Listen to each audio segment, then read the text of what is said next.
Selamat malam semuanya. Kita bertemu di Awesome Obrolan Sehat Mental. Awesome Obrolan Sehat Mental kali ini episodenya ngomongin tentang trauma. Nah, episode 11 ini istimewa loh.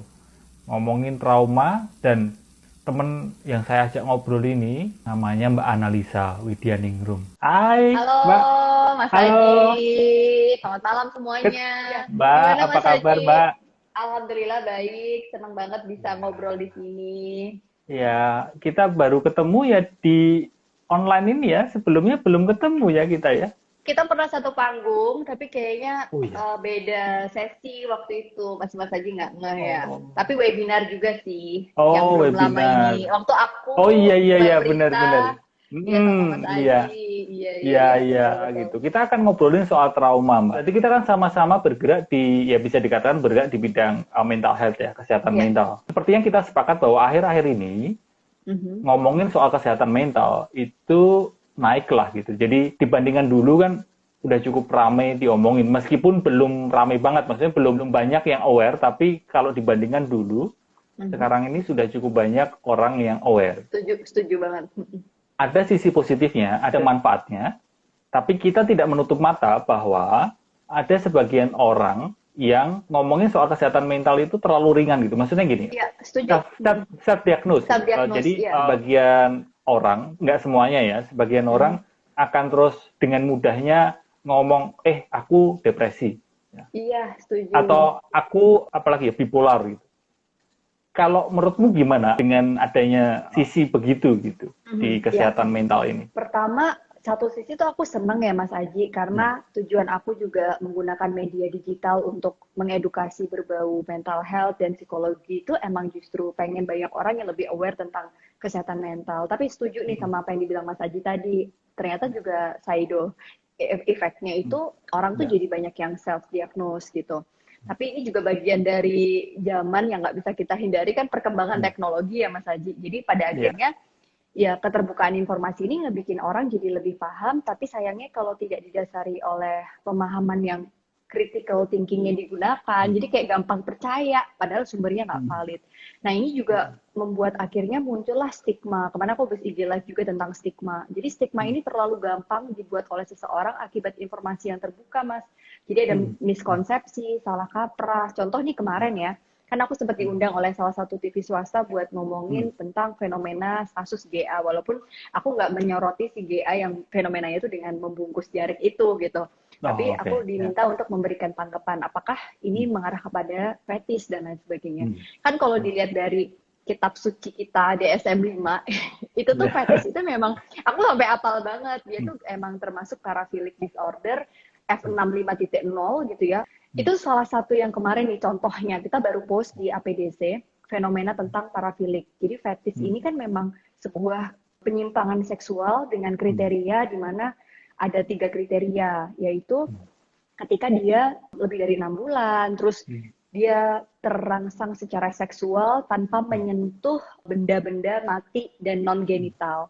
Nah, Hmm. terus ada nih yang komen sejak kapan Hmm. fetish itu perilaku menyimpang gitu kan. Terus aku kayak sodorin, aku terus terang Hmm. agak harus menjawab karena waktu itu ada komen, ih APDC ini ngaco banget sih bikin konten. Terus aku kan Hmm. nggak terima juga ya Mas, maksudnya Hmm. kok bisa menggampangkan itu gitu. Terus ada Hmm. yang bilang, itu ada suami yang terangsang melihat hak tinggi istrinya, berarti fetish dong. Harus dikaji lagi kan sebenarnya Mas. Ya. Ketika Ya. lihat hak tinggi si istri itu memegang bagian genital dan terangsang nggak? Hmm. Kalau nggak Hmm. memegang dan dia terangsang, artinya ada Hmm. fetishnya gitu. Nah, Ya. usut punya usut, aku melihat Hmm. fenomena ini akhirnya dia memberikan artikel. Nah, artikel Hmm. yang aku cari-cari ternyata salah satu public figure di Hmm. Indonesia itu Hmm. tuh ngomong kayak gini, aku nggak sebut namanya ya. Hmm. Mendingan lu tuh cari istri, bini tuh yang sesuai fetish lu gitu. Jadi kayak Hmm. Ya. menggunakan istilah yang mungkin kayak misalnya, ih autis Ya. banget sih, ih Hmm. aku Ya. bipolar deh. Jadi Hmm. akhirnya side effect-nya adalah orang-orang itu jadi salah kaprah, dan yang Ya. bikin aku kemarin bersikeras untuk mengedukasi adalah ketidaktahuan kita tentang mental disorder ini dengan Hmm. tepat gitu ya, itu Hmm. bisa membuat kita itu jadi korban, rentan menjadi korban atau pelaku Hmm. gitu Mas Haji. Ya. Makanya Ya. menurutku ini ya teman-teman kalau mau mengkaji lagi tuh harus beneran dicari sumber yang valid, Hmm. terus tetap harus kita ke profesional atau ke Iya. psikolog.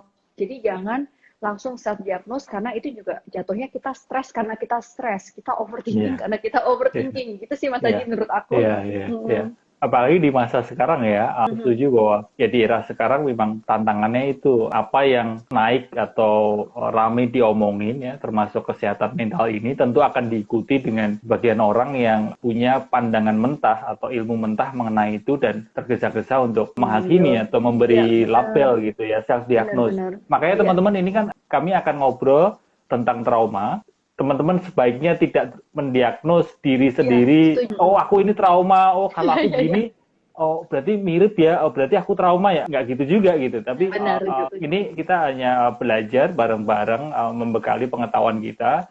Jadi untuk mendiagnosnya yang mending disarankan untuk ke profesional, ke psikolog, psikiater, gitu Ya, ya. setuju. Setuju, Oke, benar nah banget Mas Aji. makanya aku mulai bertanya tentang trauma secara psikologis atau mungkin lebih ke pada waktu kuliah ya, pada waktu dulu kita kuliah, itu trauma itu apa sih? Secara Ya, definisi dulu. Ya.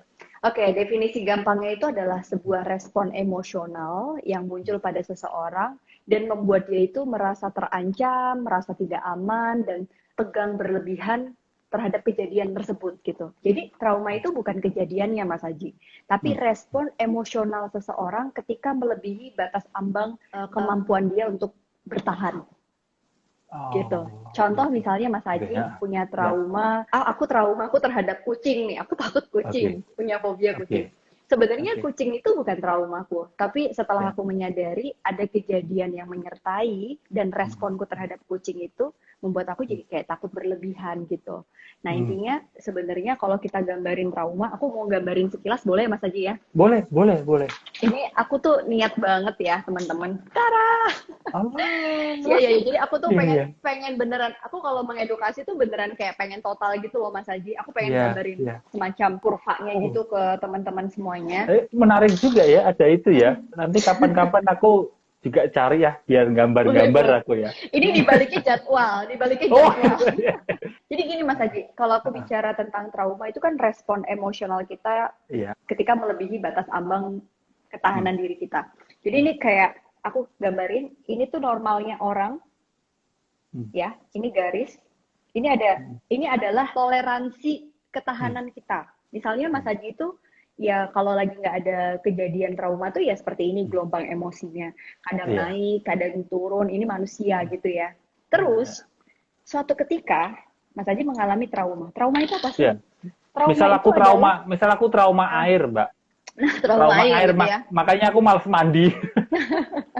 Jadi kejadian terhadap situasi yang ada airnya itu, ini Mas Haji, ini tuh melebihi ini. Nah, trauma itu begini nih. Oh. Trauma itu di titik merah ini. Kenapa titik merah ini? Kelihatan ya, semoga ya. Iya, Nah, kelihatan. ini kan batas ambang ya. Ini tuh kayak range kemampuan kita untuk coping gitu.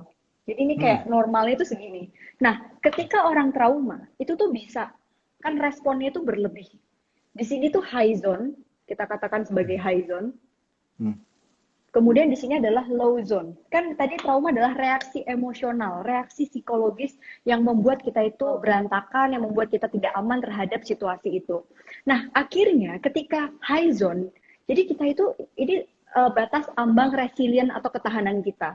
Kalau kita trauma, ini begini Mas Haji, ini naik, terus Hmm. di sini ini terlalu takut sampai akhirnya kita itu terlalu berhati-hati banget. Kan ibaratnya aku takut kucing. Aku ketika ada kucing tuh reaksiku berlebihan Hmm. melebihi Hmm. batas keseimbangan atau kenormalan Keseimbangan ya. seseorang, benar. Hmm. Jadi di sini reaksiku adalah, ini kalau misalnya di sini ya, ini lagi ada kejadian, ini bisa big trauma, bisa little trauma. Nah, ketika aku tuh ngerespon dengan high zone, ini ada dua. Aku tuh flight, ya, Hmm. respon emosionalnya flight. Aku akan menghindari kucing dimanapun berada. Atau aku fight. Contoh misalnya aku tuh trauma kehilangan ya. Misalnya di Hmm. masa kecil aku pernah ditinggalkan oleh sosok yang aku sayangi. Contoh misalnya saudara kandung gitu. Hmm. Nah, ketika adikku meninggal, aku tuh selalu trauma ngelihat pemakaman misalnya. Jadi ketika ada pemakaman, aku tuh memilih untuk menghadapi, tapi aku tuh takut gitu. Atau aku tidak pernah datang ke pemakaman. Ini artinya reaksi emosionalku berlebihan, seperti batas ambang manusia kalau datang ke pemakaman.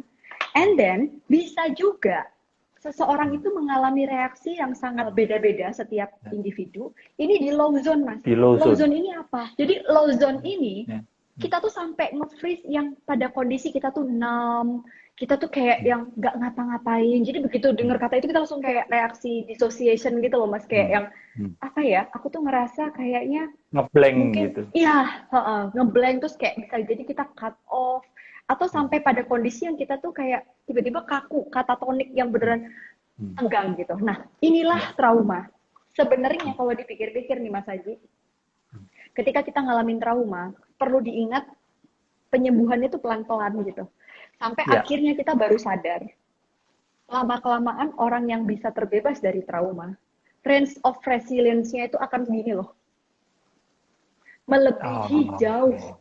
That's why resilience is about how we bounce back after the difficult time. Jadi ketika kita jatuh di bawah, kita tuh bisa mantul lebih tinggi. Dan kita baru sadar, setelah kita melalui trauma kita, oh ternyata aku tuh bisa ini ya Mbak, bisa lebih kuat ya ketika kehilangan. Tapi sebaliknya, kalau kita belum bisa melalui trauma kita terhadap kehilangan, maka kita akan nge-freeze, fight or fight. Itu kondisi trauma. Semoga jelas deh Mas Haji. Sangat jelas, dan sangat detail sekali. Semoga teman-teman juga bisa memahami apa yang kamu jelasin. Karena kalau aku kan memang mungkin latar belakangnya dulu S1 psikologi gitu, sehingga sangat membantu aku kembali belajar mengenai trauma dari penjelasanmu. Tapi mungkin sebagian orang yang awam gitu ya, analisa non psikologi. Ini aku mewakili mereka. Gitu. Dari penjelasanmu itu tadi sebenarnya sih sudah terjawab pertanyaan berikutnya, tapi mungkin supaya lebih memudahkan mereka. Pertanyaanku lebih ke ciri-ciri trauma atau orang yang mengalami trauma, ciri-cirinya gimana? Tapi sekali lagi sebelum kamu jawab, ini ya teman-teman jangan terus self-diagnose sekali lagi. Iya, benar. Meskipun mirip-mirip cirinya, belum tentu kamu trauma kok. Iya, gitu. Benar. Oke, ciri-cirinya ada dua nih Mas. Ciri-ciri emosional dan psikologis dan juga gejala fisik. Kalau gejala fisik yang paling gampang diamati oleh teman-teman semuanya adalah pertama tuh biasanya kita sering mimpi. Atau biasanya kita mengalami gangguan tidur sampai insomnia kalau kita pasca kejadian yang traumatik tadi gitu. Terus kemudian kita bisa gampang lelah, kita kayak gampang kaget, jadi kayak begitu dengar stimulus itu kita gitu. Itu salah satu gejala fisiknya. Terus kayak kita juga sulit konsentrasi, jantung berdebar dengan lebih kencang kalau ada stimulus yang serupa, sakit nyeri dan ketegangan otot. Itu ciri-ciri fisik. Biasanya kalau orang trauma tuh ada yang sampai tadi mungkin dia di low zone energinya, jadi dia kayak semacam nge-freeze gitu Mas. Nah, terus gejala psikologis dan emosionalnya yang paling ketara adalah biasanya tuh dia shock atau menolak. Nggak mau gitu. Itu yang paling kelihatan. Padahal sebenarnya menurut orang lain yang dihindari atau yang ditolak itu hal yang sangat-sangat tidak menakutkan. Contoh misalnya aku kayak trauma pemakaman, aku kayak nggak mau aku kuburan, nggak mau. Padahal menurut orang lain tuh ke kuburan tuh hal yang biasa. Kucing tuh juga bukan yang malah ada yang sampai melihara kucing gitu kan. Jadi itu yang membuat sampai akhirnya kalau berhari-hari traumanya tidak diatasi, sampai dia itu mengalami kegelisahan yang membuat berkepanjangan, merasa bersalah, nyalahin diri sendiri, nyalahin orang lain, sedih putus asa, dan bahkan sampai ngerasa cemas takutnya itu sampai ke arah pengen mengakhiri hidup juga banyak Mas, kalau nggak diselesaikan traumanya dengan baik gitu. Pertanyaan inti dari tema ini kan lebih ke sebenarnya banyak yang menunggu gimana sih caranya memulihkan trauma. Tapi itu kita simpen dulu karena aku rasa untuk benar-benar kita bisa memulihkan trauma, kita perlu benar-benar memahami trauma itu seperti apa. Trauma itu terjadi karena kejadian pahit ya.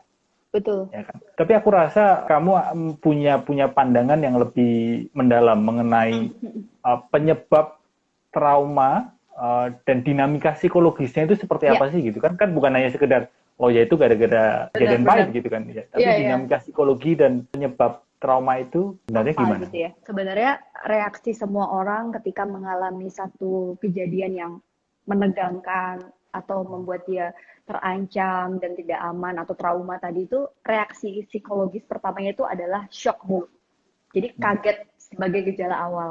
Nah, ketika kaget, semua orang trauma pasti menghadapi satu fase yang disebut dengan denial.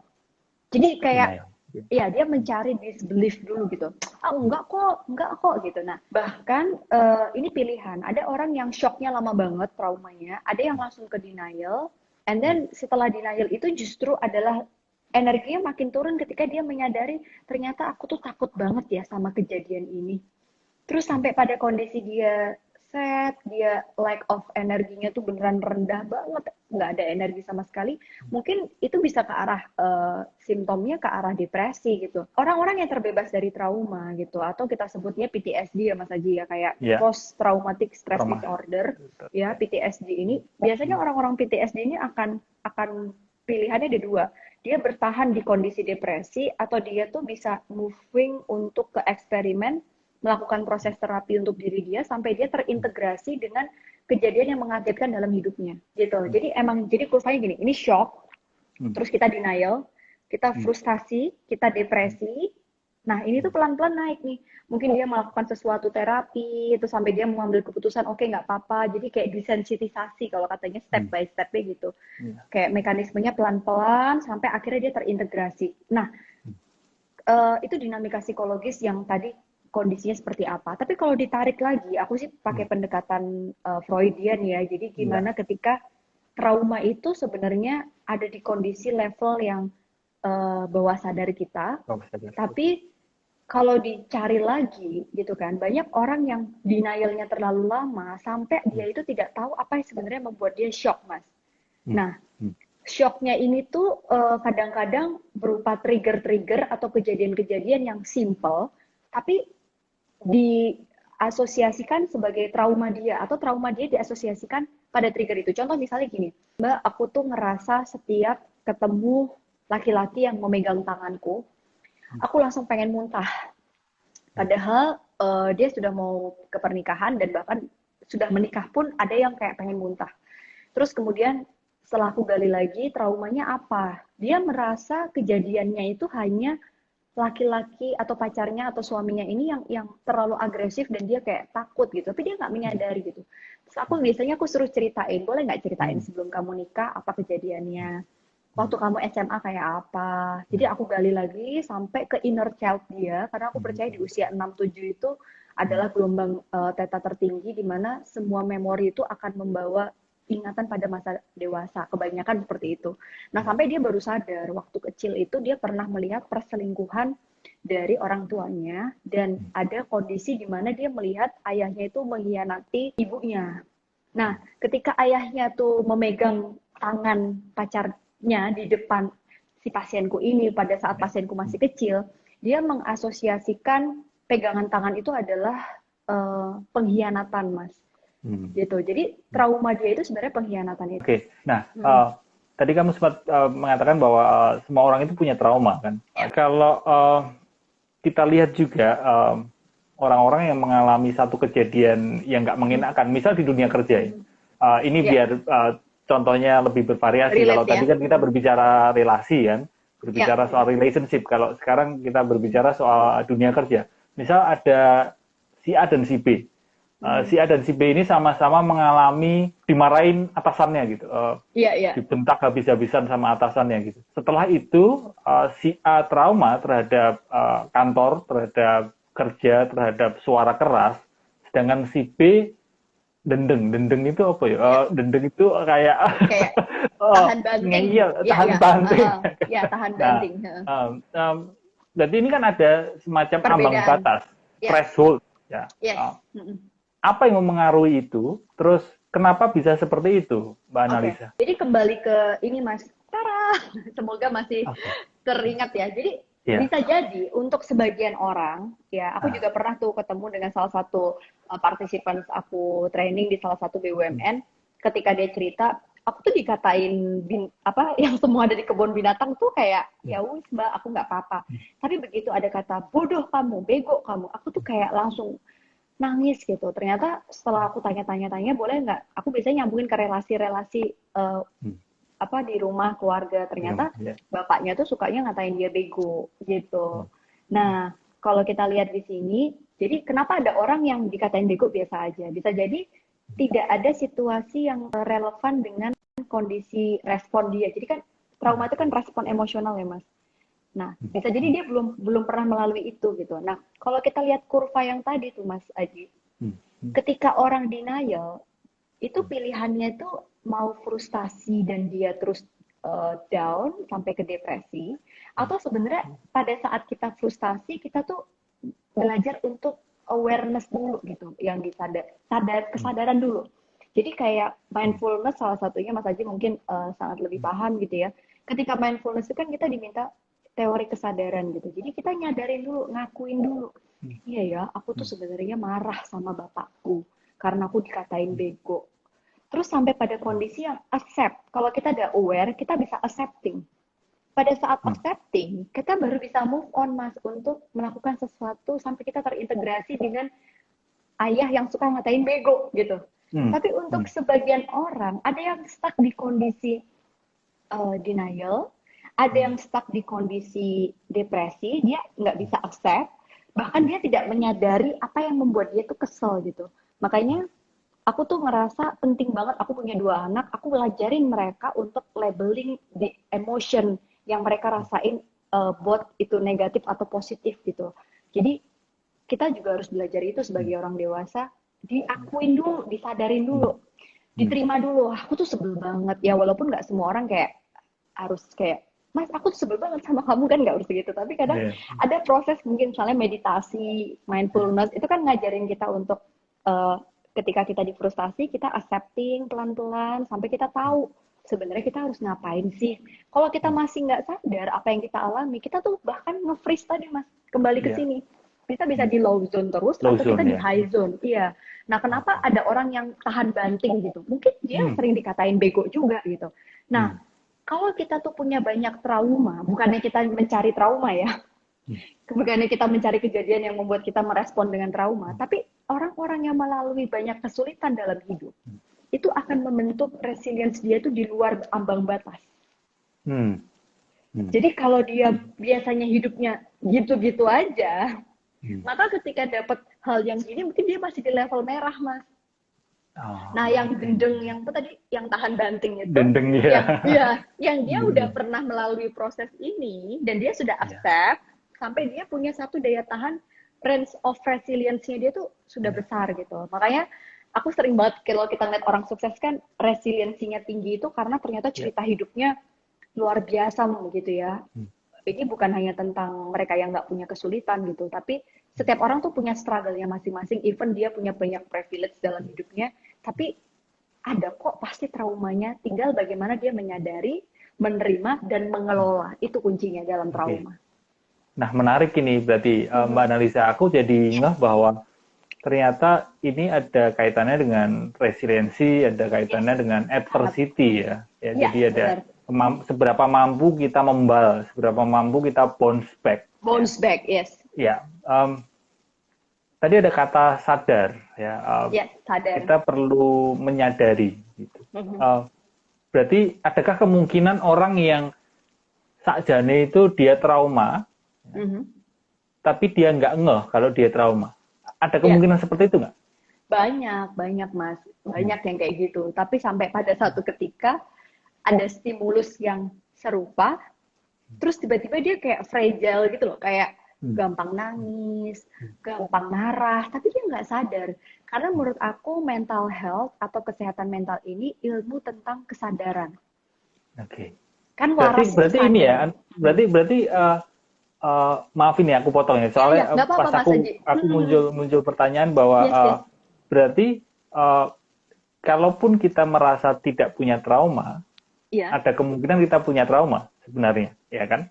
Iya, betul. Berarti disitulah peran psikolog, psikiater, dan profesional yang sebenarnya lebih ke prevention daripada kuratif ya, karena kan masih cukup banyak orang kita berpikir bahwa ya kalau aku ke psikolog, psikiater, profesional itu ya kalau aku sudah merasakan trauma itu gitu kan. Padahal ada kemungkinan ada ruang bahwa kita mengalami trauma dan tidak ngeh kita trauma, dan dengan adanya peran dari profesional, psikolog, psikiater, kita bisa diajak ngobrol atau diperiksa lah istilahnya ya. Di assessment ya, di-assess. Ya di assessment. Nah ya karena aku udah lama nggak kuliah dan pas ngomongin assessment itu, Analisa, dulu aku titip absen, jadi nggak masuk aku.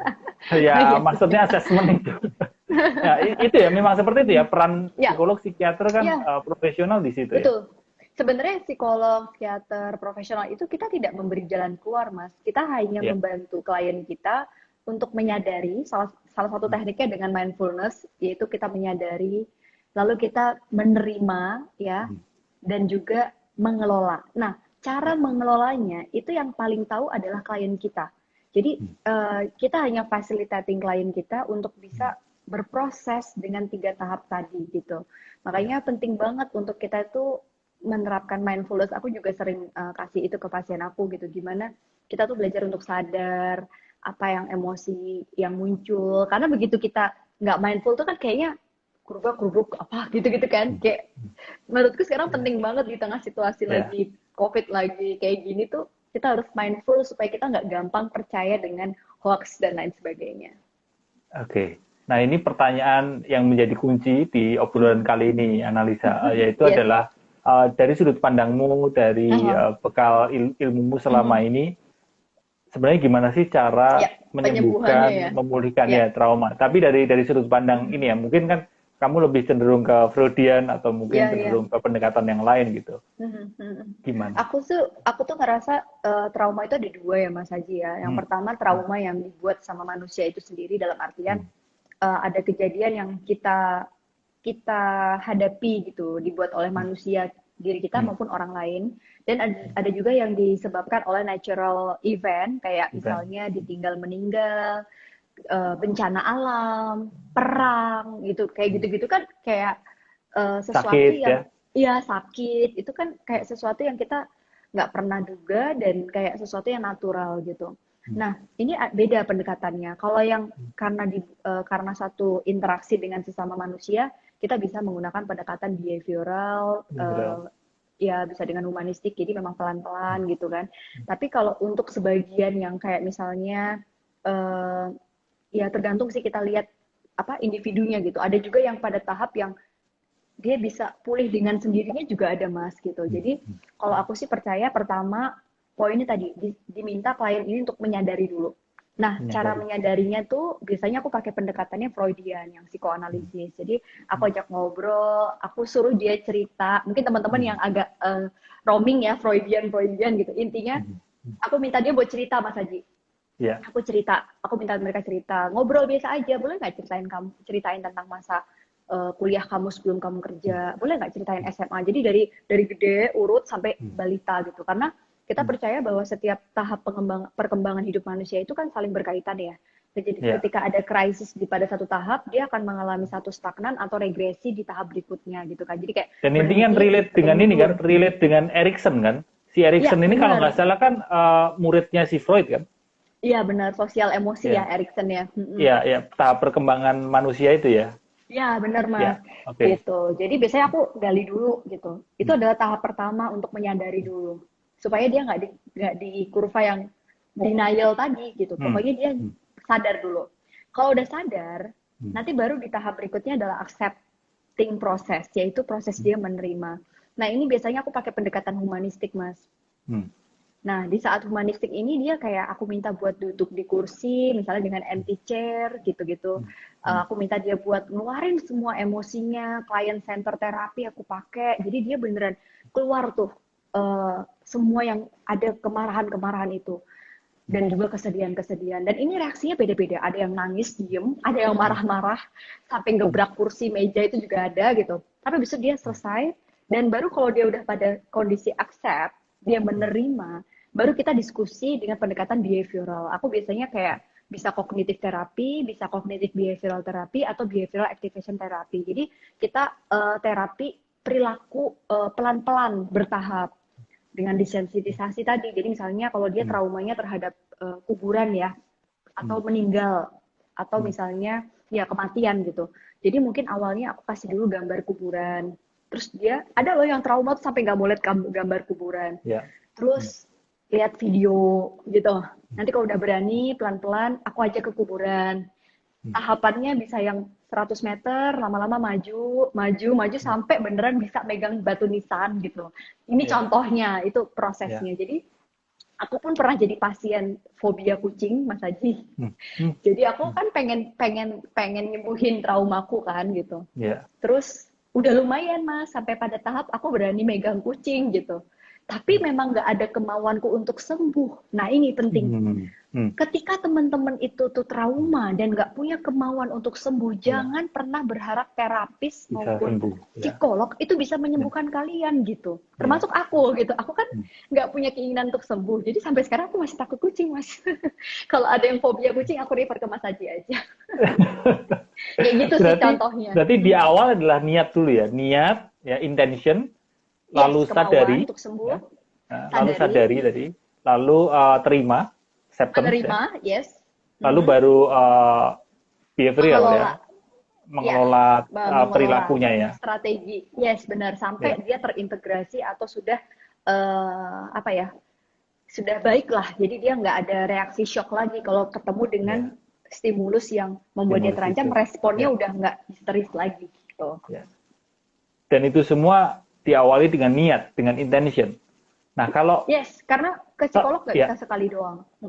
ya, dan psikolog, psikiater profesional itu uh, masih cukup banyak orang yang mengira bahwa mereka adalah penyembuh. Padahal sekali lagi Benar. di kesempatan ini ya kita mari saling mengingatkan bahwa ya psikolog, psikiater profesional itu bukan penyembuh gitu, tapi hanya menemani, Fasilitator. memandu, ya fasilitator untuk kamu menemukan jalan keluar sendiri gitu. Benar, Nah, benar banget. balik ke tadi niat ya. Jadi diawali semuanya itu adalah diawali dengan niat. Nah, kalau Yes. seandainya trauma itu uh, kita tahu kita punya trauma dan kita tidak berniat menyembuhkan, kita malah berusaha membiarkan saja. Apa akibatnya, Mbak Analisa? Akibatnya kita akan terus pada gejala fisik dan emosional yang tadi tuh, Mas.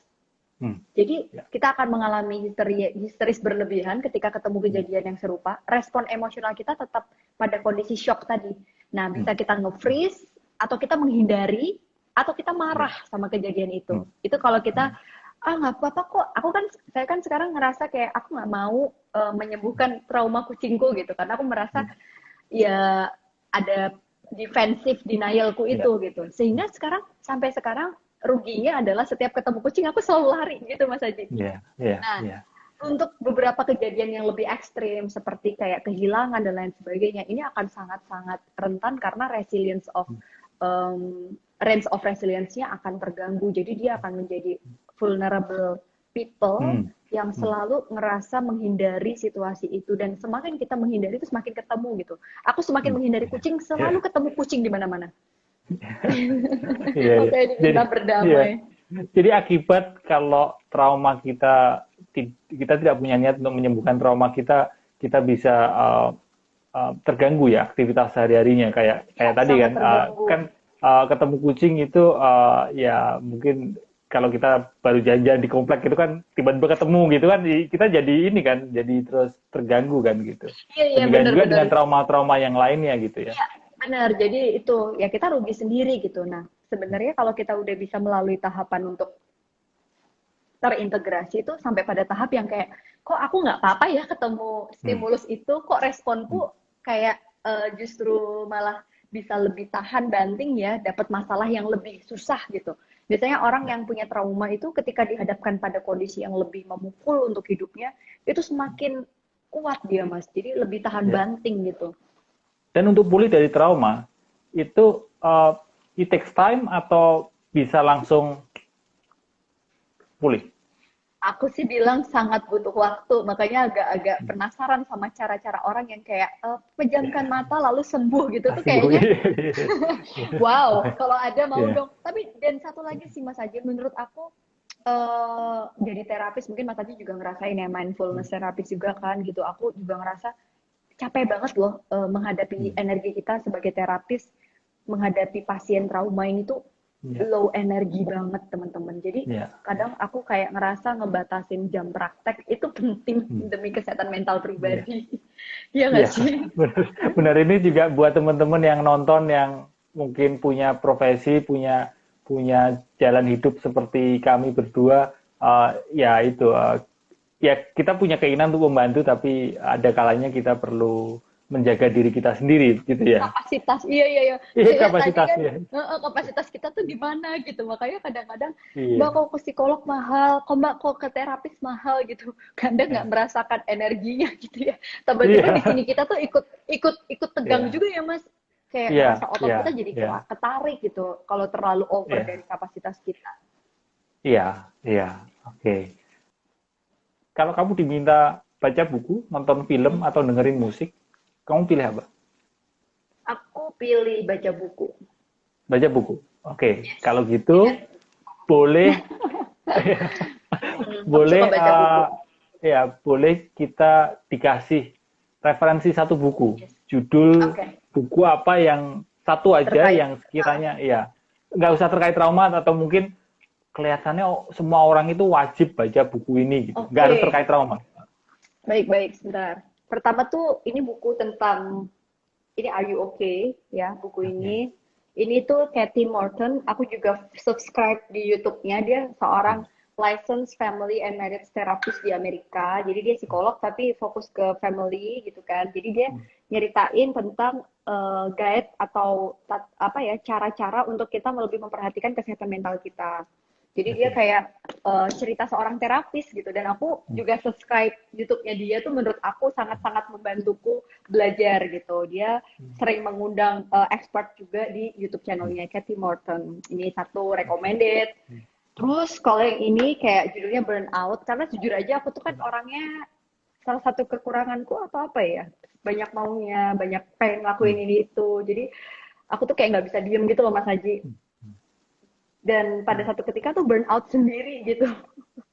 Terus buku ini menurut aku oke banget untuk kalian yang BM banyak maunya, karena dia kayak rahasia untuk bisa menyelesaikan cycle of stress kita gitu, bahwa stress itu nggak bisa dihindari, yang bisa kita manage gitu. Jadi kayak life is not simple but we can manage our life, ini pesannya. Terus Pengarangnya sopo, Mbak? ini Pengarangnya, Mbak? ya pengarangnya Mas tak Heeh. baca Ya. Ya. jawabannya itu ya. Ini Iya. Emily dan Amelia Nagoski. Emily dan Amelia Oh. Nagoski.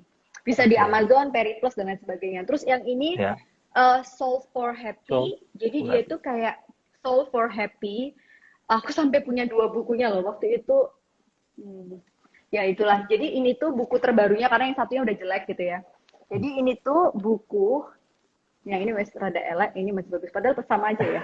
Jadi aku agak jadi buku ini tuh ditulis sama Mo Gaudat. Piye mocone Mas. Nah Oh intinya iya tuh iya itu. adalah tentang cerita tentang kisah nyata penulisnya ini ketika dia kehilangan anaknya. Sedih banget. Jadi kayak dia ceritain dan di depannya aja udah menyedihkan ya. For Ali, I'm sure you are happy wherever you are now. Nah itu teman-teman referensi buku dari Mbak Analisa. Terima kasih ya. Terima kasih banyak ya. Terima kasih. Sampai ketemu lagi. Penjelasannya cukup detail ya. Bahkan sangat detail buat aku gitu. Jadi semoga bermanfaat ya. Gitu ya, Mbak Analisa ya. Ya, terima kasih. Bye. Selamat malam. Baik, teman-teman. Terima kasih. Itu tadi kita ngobrol sehat mental. Seru banget ya. Belajar banyak tentang trauma sama Mbak Analisa Widyaningrum.